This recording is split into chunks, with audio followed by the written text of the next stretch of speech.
So the Broncos signed a tight end who is 41 years old. Nate is 46. Why the fuck isn't this guy playing? We're going deep.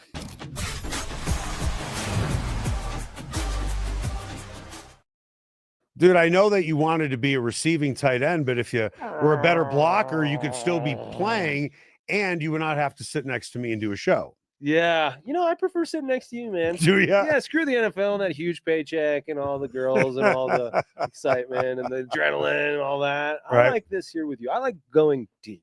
Could you, like George Blanda, played till 48. He was a quarterback and a kicker. Could you imagine, honestly, hopping onto a field right now? I would hop on and I would hop off because I would pop something on my leg. Right. I think that there's some of the stuff that would come back pretty seamlessly. And it actually would be the blocking. Yeah. Because that's just like, you're not moving a lot. It's just bang. It's about technique. It's about your hat placement. But it's the sprinting and the running and the cutting and all that I don't think my body would respond well to. But a guy like Mercedes Lewis, who has mastered the inline blocking, he can do that forever, man. Yeah. It's pretty wild. When it comes to being competitive, I always want somebody's best game. If I was a player and I was playing a team, I don't want their number one quarterback to be injured under any circumstances, even in the playoffs. Yeah. I want your best. So with that, the Broncos offense has scored 77 points over its last 5 quarters. Wow. And right now they look to be rolling. But now they're facing the best defense statistically in the league with the Texans. Are you glad they're playing the Texans, or would you rather them play another cream puff defense? No, I think this is a good time of year to face this type of defense because they're in first place, firmly in the playoff hunt, right? Yep. Controlling their own destiny, right, as we say. And so right in the middle of the year, facing the number one defense, I think is a great test. And it's going to put these past 5 quarters in a different light. Because if you can move the ball against the Texans and you can put up 30 against those guys, all of a sudden your confidence grows even more. Broncos have a lot of confidence right now. If they were able to go put a whooping on the Texans, that confidence would be like, out of this world. We looked at the Cowboys game, and I think rightfully so, is a bad defense.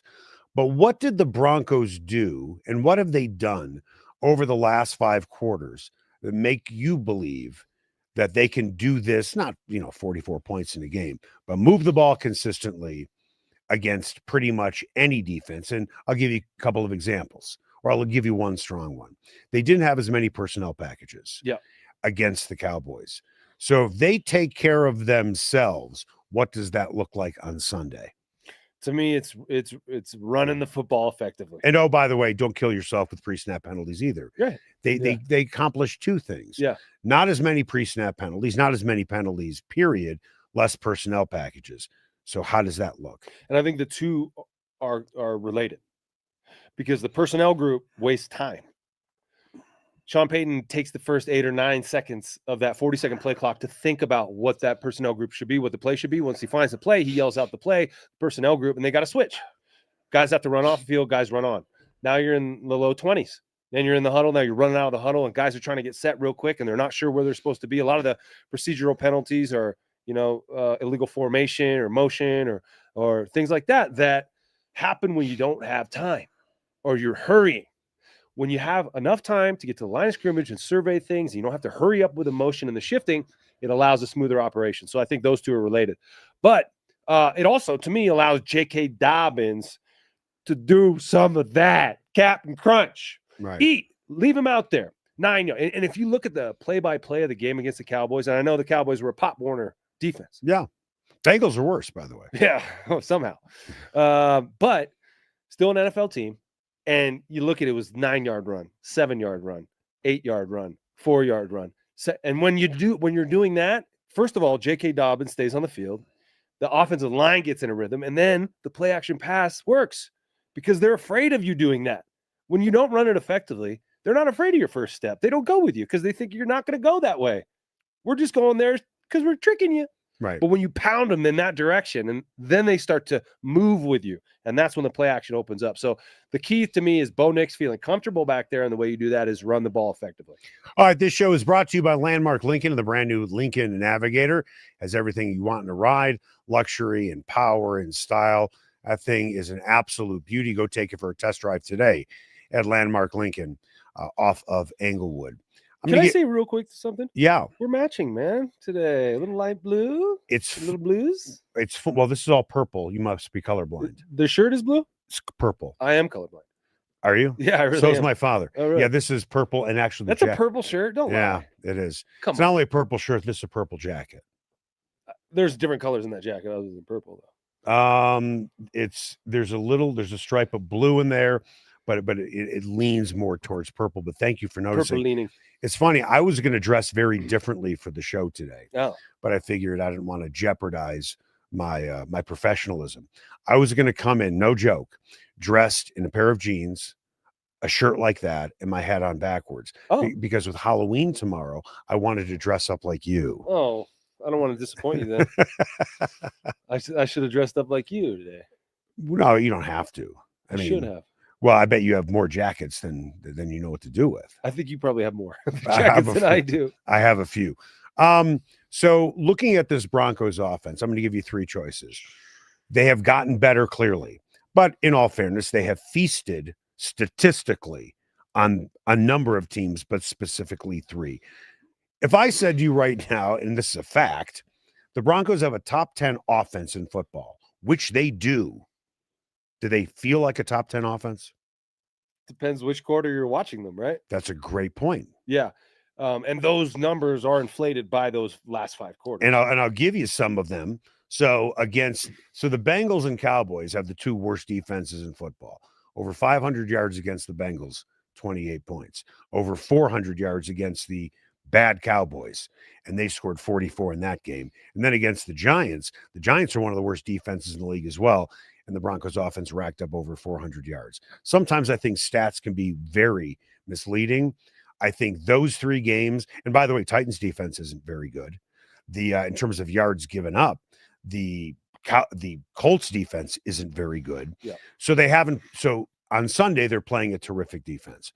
With that, I'm going to give you 2 or 3 choices.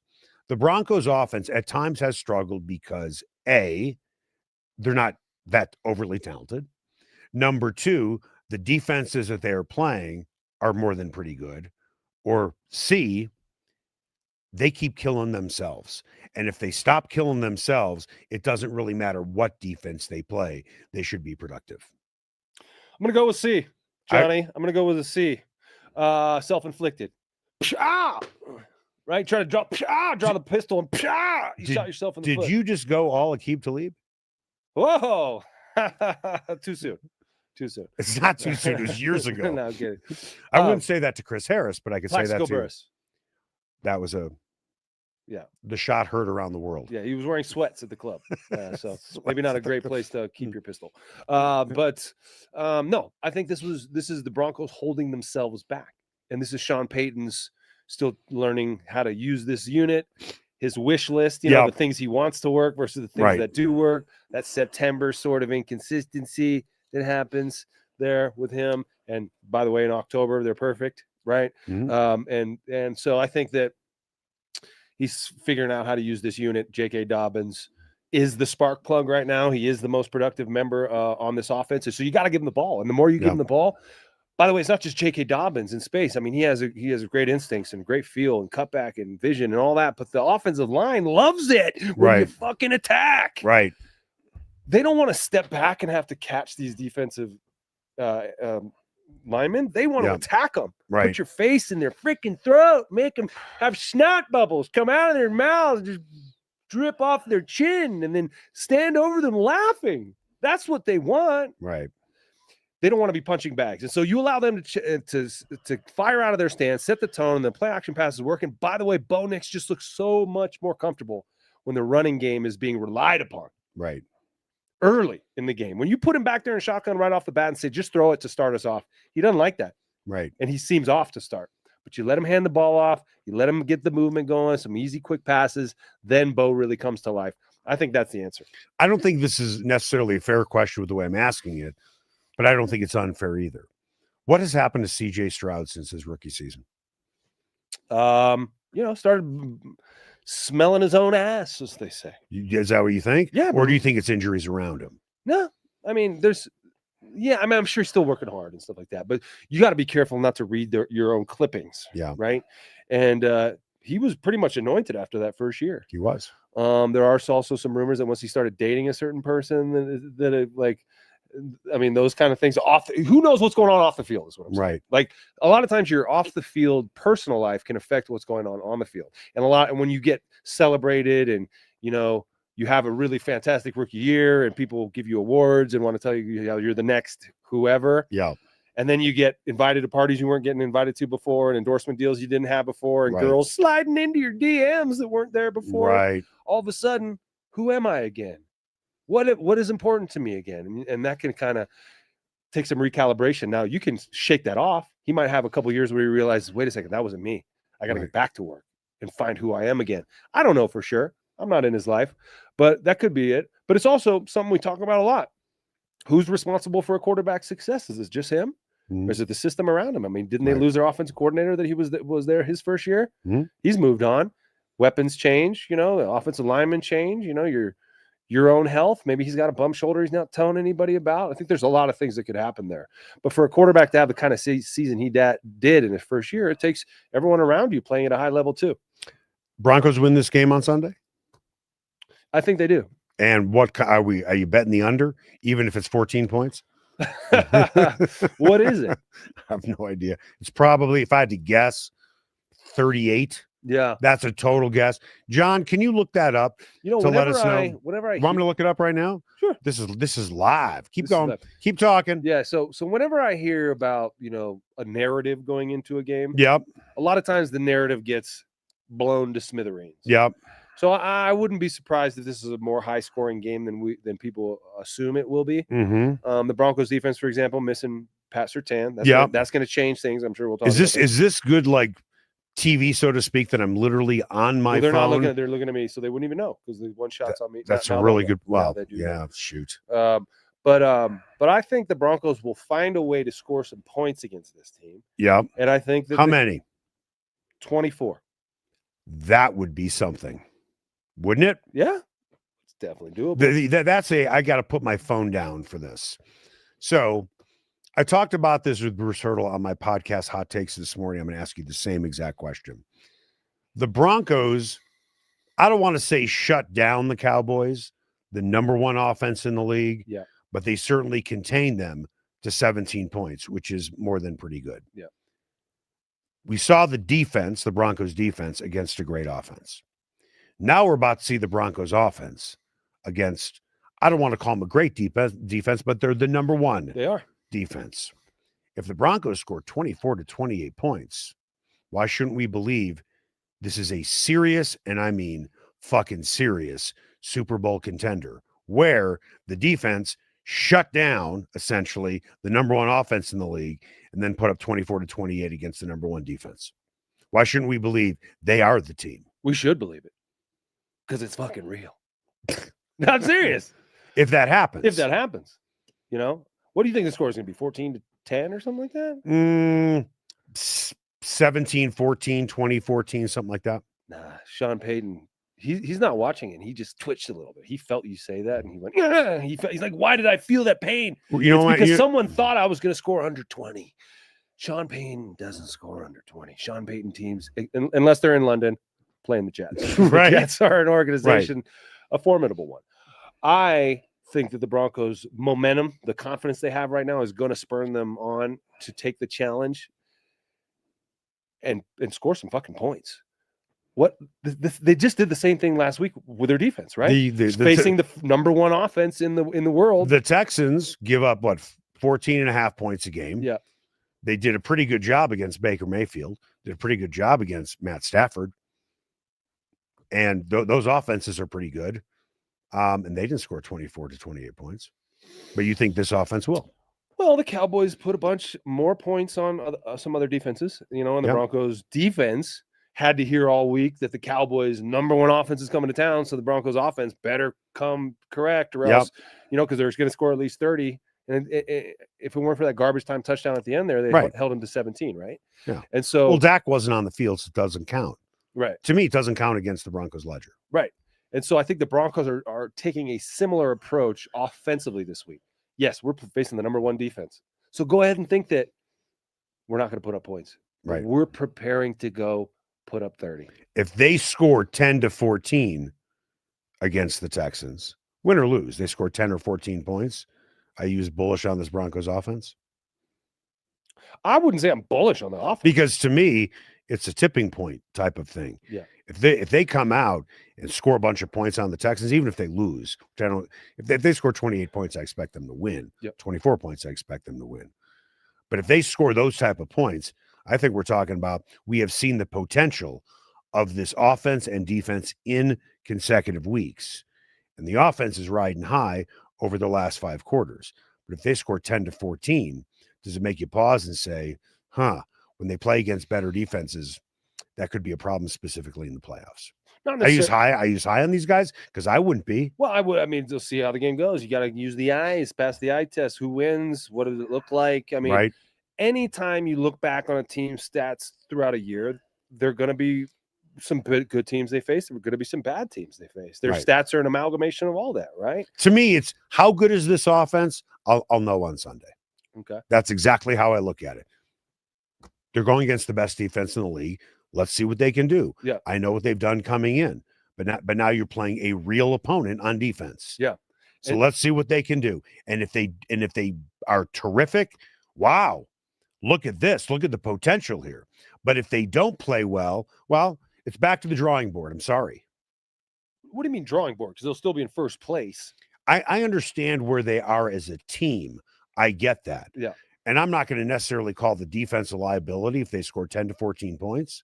But what I do know is going back to last year, this team scored points and racked up yards against bad teams. Yeah. And let's look at the offense this year. Lots of points against the Colts, not a very good defense, at least in terms of yards. Then the Giants, then the Cowboys, then the Bengals. You would expect an offense to do that. But when you play the better teams, they're usually in the playoffs. Yeah. But I think that's a natural sort of progression for a budding offense to go through. First, let's get some under our belt against some shitty teams. Let's kick their ass, which we've done, and now let's take it to a more difficult fight. I mean, the Chiefs are going to be a difficult defensive matchup too for this offense. They're a good defense, right? They got Spags, right? And Sean Payton's ready for him. See, the thing from my perspective, I'm not thinking game by game. I'm thinking, how are these guys going to look in the playoffs? I think they are a playoff team. Their record certainly indicates that. But how good is the offense, the defense, and the special teams when they are matched up against units that in theory are better? And are they going to not be as good, or are they going to be better than expected? So that's what I'm looking at for this Broncos offense against this Texans defense. Well, you need guys to step up and say, I'm going to be the guy to make a play for us here. Yep. Sean Payton can't be out on the field for us. Okay. He's going to call the plays. It doesn't matter what fucking plays he calls. We got to go execute it. And guess what? Sometimes the coach calls a bad play. Right. The play isn't going to work. They sniffed it out. Am I going to be the one who makes an extraordinary play and picks up a first down or a touchdown? Am I going to break 3 tackles and be the spark for our team to have a 60-yard touchdown against the best defense in the league? Right. And if we do that, the floodgates can open. Right. Obviously, all of a sudden we shake off any doubt we might have. The one thing a professional football player or athlete can't rely on is their coach to come save them. He's going to build a platform for you to go out there, but you got to dance. Right. And everyone's waiting on you to be the guy who makes the play. So don't be the guy. Don't wait on your other teammates to make the play. Yeah. Go make the play. J.K. Dobbins, go make the play. Cortland Sutton, go make the play. Evan Ingram, go make the play. Marvin Mims, go make the play. Torrey Franklin, go make the play. Right. Somebody make the play. So when they play the Raiders, not a very good team on either side of the ball. Yeah. To me, that's a mad game. It's a game they should win. No, it is. And I know it's an NFL team. Yeah. It's a mad game for this reason. They're not very good offensively, not very good defensively. They're just not a very good team. Yeah. I understand the any given Sunday concept where the Broncos could lose that game, but it doesn't excite me. This game on Sunday excites me because I want to see where the Broncos offense is.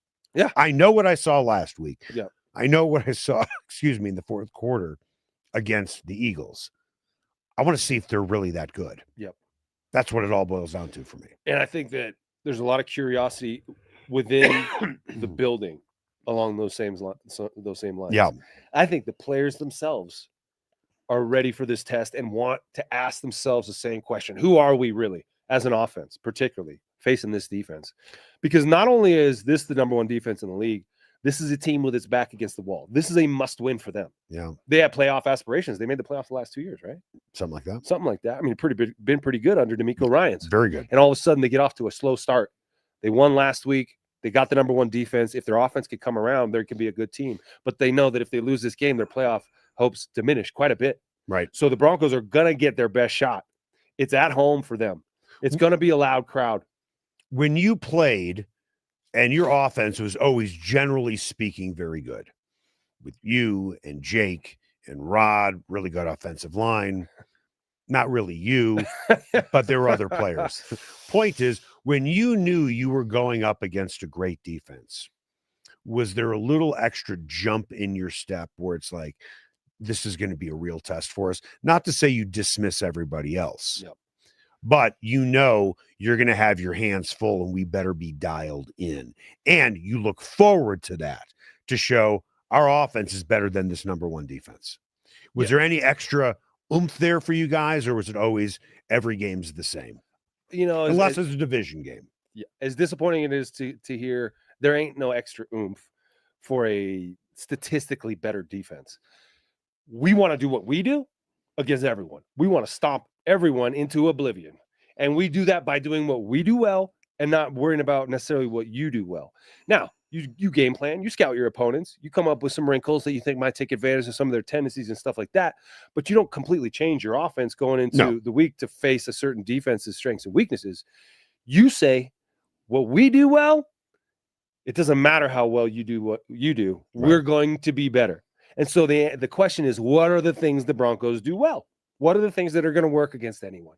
And running the football effectively, pounding the freaking rock, attacking with these beastly ballet dancers they got back there. Right. Twinkle Toes. Twinkle Toes. They have another Ryan Clady out there, Twinkle Toes. Synchronized sumo You played wrestling. with Clady, didn't you? Yeah. Yeah. Yeah. I always found it amusing that Shanahan would call him Twinkle Toes. Did he? Yeah. Yep, that was his nickname. No, I never heard that. You weren't at too many press conferences. It's true. You were too busy in the shower picking up the soap. Hey! Hello. Hey, this show is brought to you by Landmark Lincoln and the brand new Lincoln Navigator. If you're looking for a new ride, just take this baby for a test drive. It's so funny. Every time I say take this baby for a test drive, a picture of Liv comes up. And I feel like I'm being misogynistic. That's just the way the video's cut.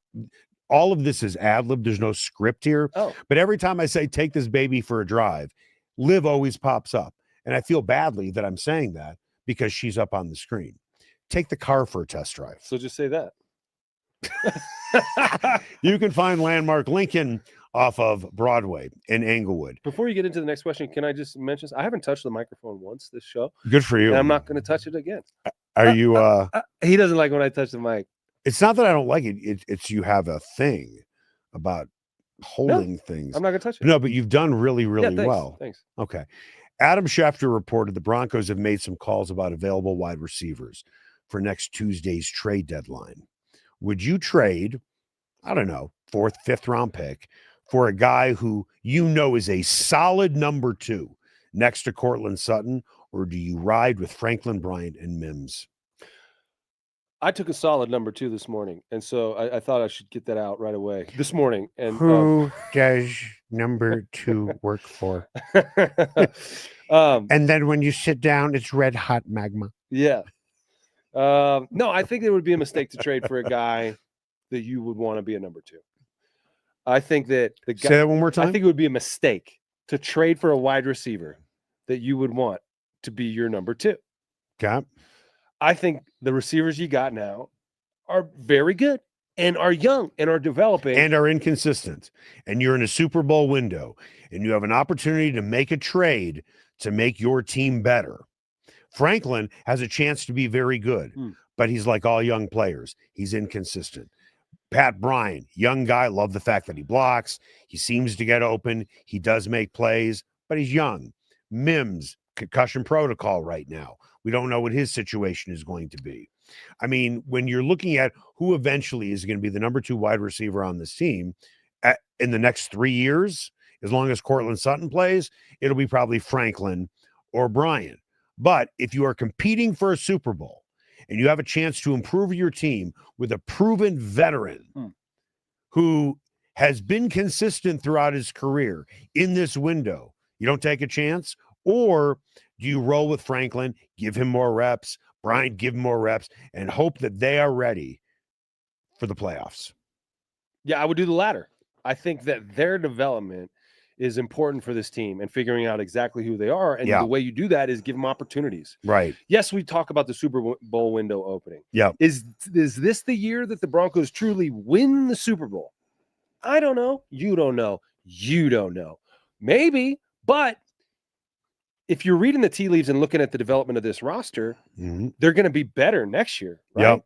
And then they'll be better than the year after that, theoretically. So who do you have in Troy Franklin and Pat Bryant and Marvin Mims? Who is the better number two? Or do you even need a traditional number two? Sean Payton doesn't need a number two, right? Yeah, you want a reliable guy. No, but that's not how he looks at things. He doesn't look at things like, here's my number one relative to numbers. Here's my number two relative to numbers. He's like looking for situations and just trying to get the ball to the guys who are open versus this and that. Number two is based on production. No, I know. That's what it's based on. Okay, so last year's number two, who was it? No idea. Who was it? Devon Bailey, right? He's gone. Really? Yeah, and exactly. So it's like, it's not that important, I don't think, because the ball's spread around. Maybe that's why Devon Bailey's not here anymore. Why? Because if he was the number two, he wasn't much of a number two. Great blocker. I'll give you that. Good all-around player. But no, I wouldn't want. He caught the ball when the ball was thrown to him. I liked him, but they needed more speed. And they got and Devon Bailey was not that guy. Franklin is that guy. Right. I mean, Mims is never going to be that guy. He's a sort of a possession, wide catch radius, big-bodied receiver that's a valuable receiver. But Cortland Sutton kind of fits that bill. But no, I would ride with the guys you have here. Try to unlock their playmaking ability, try to find where they fit in this offense and get the rhythm going with them, see who you have in them, and then adjust accordingly in the offseason. But I don't think now's the time to make a play for that because, it's kind of hard to insert a guy into the rotation and get him up to speed and do all that seamlessly. This is a difficult offense, right? And the details are very important. You bring in a guy, maybe he's a veteran, cool, but these are new details he's learning. How quickly can he get up to speed? If one mistake by him loses you a game and you fall out of the playoff picture because of that, that ends up costing you. All right, Broncos' next 6 opponents: Houston, Sunday, Vegas twice, Kansas City, and the Commanders. Who knows if Jayden Daniels is going to be playing or not. Those are the next 6 games that they have. What do you expect their record to be after those games? And I'll give them to you again. Houston, Vegas twice, and that's only 5, actually. Houston, Vegas twice, that's 3. Kansas City is 4. Washington is 5. Kansas City at home. Kansas City at home. Okay, next 5 games. How's that? Yeah. Because I clearly miswrote this. How about 5-0, bro? No, realistically, you think they're realistically 5-0? Yeah, I think they could be. Oh, well. I think they're going to beat the Texans. Let's start with So they're 11-2 according to you. Yeah. Wow. Here's what I think the Broncos are talking about, should be talking about, vision boarding and putting up in their, whatever.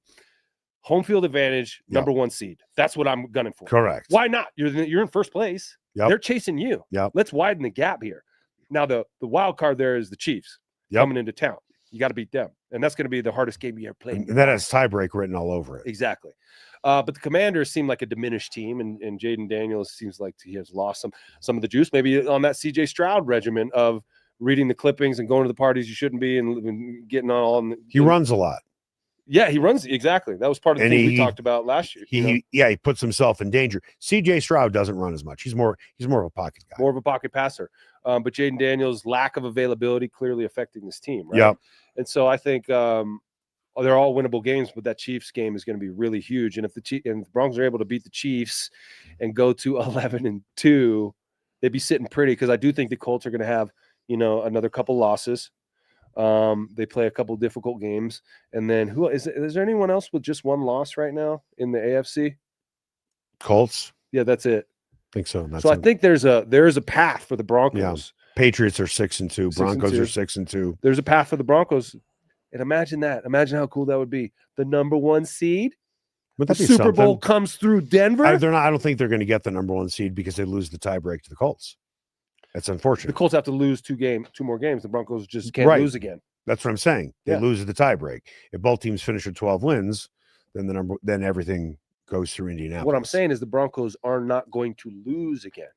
They're not going to lose again. They're going to finish 15-2 and have Come home on. field advantage. You're putting yourself on the record for No, saying I'm not. this? I'm saying that should be the vision here. Your vision should be to win every game. Right. But I'm asking Who you, can beat the realistically, how many wins do you think they have? I mean, let's look at their schedule moving. I think it'll be a 13-win team. Okay, with that, they have still left.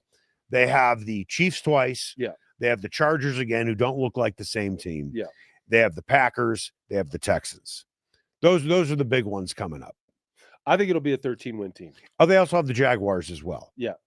I think it'll be a 13-win team. Wow. I'm not disagreeing with you. You basically just have to do what you just did. I believe this is a 13-win team if the Broncos score 24 on the Texans. That's how big this game is to me. Mm-hmm. Because they have shown, okay, we're now moving in the right direction. All those points against the Cowboys was not a fluke. I'm not expecting them to score 44. Yeah. 24 would be one hell of a number against a defense that's giving up roughly 14 points a game. And that's why this particular game coming up, even though it's the halfway point of the season, we don't know what's going to happen with injuries and things like that. But if they score 24 on the Texans and the playoffs started next weekend, I'd feel great about this team. But we still have more season to go. That's why it is so important that this offense looks good. And if they don't, it's a concern. And it's all going to come down to which version of Bo Nix you get on Sunday. But that's a problem too, because when you say which version, that says to me inconsistency. But it's related to the play calling and the flow of the game. The version of Bo Nix that's comfortable and dialing back there is the one that's being supported by an aggressive, effective run game. So an offensive line that is taking the bull by the horns and wrestling with the bull and smacking the bull down on the ground. Okay. I don't want to be catching and doing like all the shotgun stuff to start and cute stuff. We have to be the aggressors. We got to bully the bully. And that's what the Broncos offensive line, in my opinion, needs to take on their shoulders this week is they have to set the precedent. And Sean Payton has to clear the way for them to do that. How much of a learning experience, now they're at the halfway point of the season, how much of a learning experience is it for the coach to understand his players if he's either running the offense or running the defense? How much time does that take? Yeah, I think that's a great question. And I don't have a great answer for it because I've never done it, right? But every team is different. You know, about 30% of your roster turns over. I think the Broncos this year have the highest percentage returning. So I think they've got like only 20% turnover or something like that. But even still, you got a few new pieces. Evan Ingram's a new piece in there. You got a couple, you got Pat Bryant's a new piece. J.K. Dobbins is a new piece. R.J. Harvey's a new piece. So these are things you got to figure out how to work these guys well together. And oh, by the way, you got a defense and a special teams and the flow of the game. And, you're calling plays in a way that supports the defense. You want to keep them off the field and fresh. And so I think there's a lot to learn about your team. The good thing is that Sean Payton has the type of experience where his learning curve is smaller than some of these other coaches. And so you saw some struggles in September getting ironed out in October. I mean, is that why you think his team struggle in September? Because he's trying to figure things out, or do you think he's trying to put too much in? Well, I think it's both. I mean, he puts too much in. He tries a lot of stuff, wondering what's going to work. Right. Who can I rely on for these certain things? Right. And the only way to find that out is to give them the response. Do it. See if they can handle it. And if they can't, then you realize I can't ask you to do that, Eric. I got to ask someone else to do that thing. And I'm going to ask you to do something else. And then I ask you to do something. Oh, you do well there. So we're going to ask you to do that a little more. And the other guy. And so I think that takes a month or so. Right. And it's still a work in progress. You saw him a couple weeks ago off that slow start with the Giants with all those behind the line screens and stuff like that. They still did a couple of those in the game, but the blocking was so much better. But the blocking is better. And they had the right people out there. Exactly. Because it's about who you're asking to make those blocks, right? And so that's something you learn. And it's not going to stop the learning process, the tinkering, the thises and the that's of it all. I think that's why they pay Sean Payton all the money they pay him is to make that change and those changes and see those things faster than other coaches. Right. And I think he does that. All right. I want to switch to a hard right turn here and talk about the Colorado Buffaloes. For the last really 2.5 years, the excitement has been palpable. Yeah. Is it gone? Yeah, it kind of seems like it. We coming. Well, you came and you cleaned it up, and now what's left? Right. Everyone's just tired. They don't have the playmaking abilities. You don't have a defense. You're not doing the kind of traditional football stuff that typical football coaches hang their hat on, which is toughness, fundamentals, smart football players. You don't have that there. Right. And so it seems like Deion's philosophy is being shown to be flawed. Bringing in like these perimeter outside players, receivers, corners, 5-star recruits who are really talented athletes, but like it's about the middle. It's about the big boys. Yeah. And Sean Payton knows that. I mean, you start from the inside and build it out. Correct. Right. Even though he's the offensive genius who likes to throw the ball, it's about who's in the middle, who's going to really make things good for you. And when you give up like 400 yards rushing to Utah or whatever they did, it's an embarrassment. I think to football traditionalists. And I think that's when people start going, okay, does Coach Prime know what he's doing there? I mean, a master recruiter, master motivator, incredible electric personality, but the in-game decision-making and the fundamentals of football teamsmanship seem to be lacking. I'm going to help emphasize your point if I make sure that I have my facts correct. Yeah. And I believe it's close, but not identical. I believe the Broncos are number 1 in the league in sacks given up or pressures. Oh, CU, you mean? No, Broncos. the Broncos. Oh. They are number 1 in the league in either pressure rate for their offensive line, lowest pressure rate, or sacks. There's one of the two. Yeah. And they also lead the league in sacks. Yeah. And that hammers home your point, building inside out, doesn't it? And those guys practice against each other. So iron sharpens iron. So if you have some badass offensive linemen who are playing at a high level, guess what? Your defensive line now gets to up their game because they're practicing against them every day. Right. So when you bring in an awesome player, for example, he's not just affecting that side of the ball, he's affecting the guys he practices against every day. Right. But that requires you creating a practice schedule that makes it competitive, physical, even violent. So these guys can sharpen those tools and go out and use them on the field on Saturday or Sunday. Once again, Mercedes Lewis is 41 years old. Yeah. You're 46. Yeah. Why are you not out there? That's a great question. I have the wrong agent, I guess. That ship has sailed for me. It sailed. I can't even see it on the horizon. It is gone. If you could imagine the hardest hit you ever took as a player, how do you think you would react if you got hit like that today? I mean, I would get knocked out like I did in that one. Yeah. But no, just the bones, the ligaments, the connections. I mean, they're just, you know how it is. You go try to play basketball out there. I mean, I don't play basketball. I can't even I'm go terrible. for a jog. I can't even jog a mile. Is that right? Yeah, my body does not. I was never very good at jogging. The soft J. I'm more of Thank you for explaining that. I'm more of a sprinter. Like jogging distance stuff doesn't work well for me anyway. Never really did. Right. But my body's so misaligned. I got a bad ankle, like knees, hips, and stuff. If I go for a run, like everyone's like, hey, let's go for a run. I'm doing a triathlon. I'm doing a marathon for fun. Right. I've done 15 marathons. Yeah, fuck you, man. I can't even jog to the fucking corner store for some cigarettes. So how much appreciation do you have for a guy like Lewis? Yeah. Who's 41? Yeah. Not a quarterback. Okay. Yeah. But a guy who's blocking all the time, that he's doing it at that age.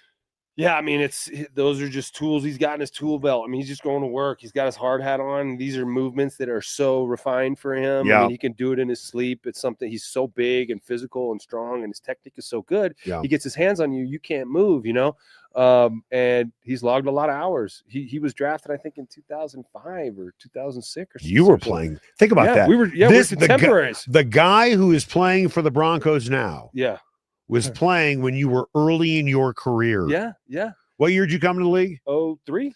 Right. Yeah. Is that crazy? Yeah. And he said they were still doing Oklahoma drills in training camp when he was there. Like the last Oklahoma drills I remember is when I covered the Chiefs. But that was back in like 92, 93, 94. So watching like Neil Smith, line up against somebody, or Derek Thomas line up against somebody, it was like must watch. Right. And it shows you maybe like the softer practice schedule contributes to longevity like that. Yeah. You rarely see it though, a non-quarterback or kicker playing George Blanda, that long. 48 Yeah, but years George old. Blanda was smoking cigarettes and like drinking whiskey on the sideline. That was a different brand of football. Right. It's like Babe Ruth But he- pitching to like plumbers and stuff. Like, but yeah, he's greatest still- athlete of all time. But he still played till he was 48. 48? Yes. George Blanda is the oldest player in NFL history. Yeah. You know, the second oldest is Adam Vinatieri. Oh, wow. And then it's a long line of kickers after that. Blanda was a kicker and a quarterback, right? Yes. Yeah. He was. All right. That's going to do it for us, Nate. I'm Eric. We will talk to you on Monday at 11 a.m.